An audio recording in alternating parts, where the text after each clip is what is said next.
adı neydi? Bəs var idi içində həyəcan. O deyərdi çağıranda aycan. Gedən zaman geri dönəcəkdi. Onun adı neydi? Gözlerimdə yaşımı unutmam.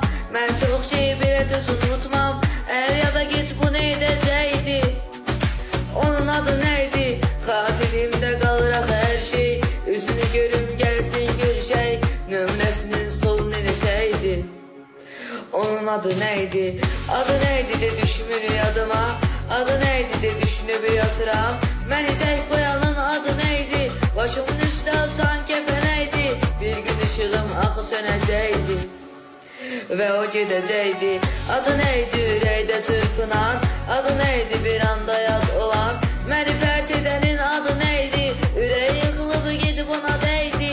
Bir yaşayıb bir öləcəkdi. Onun adı neydi?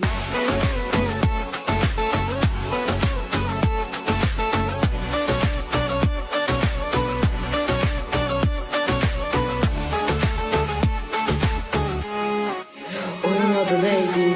O gedəndə yaxşı değildim. Heç onun özü də yaxşı değildi. Getdiyimiz düz yol əydi.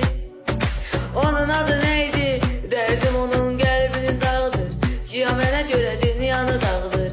Pis değildi, dəliydi, neydi? Onun adı neydi? Demiştim ağlımdan geçmə.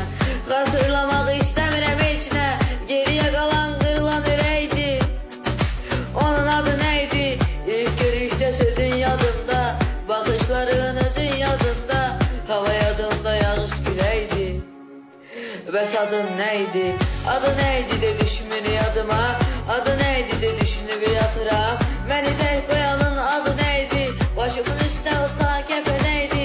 Bir gün ışığım axı sönəcəkdi ve o gedəcəkdi. Adı neydi ürəkdə çırpınan? Adı neydi bir anda yad olan? Məni pərt edənin adı neydi? Ürək yıxılıb gedib ona dəydi. Bir yaşayıb bir öləcəkdi. Onun adı neydi?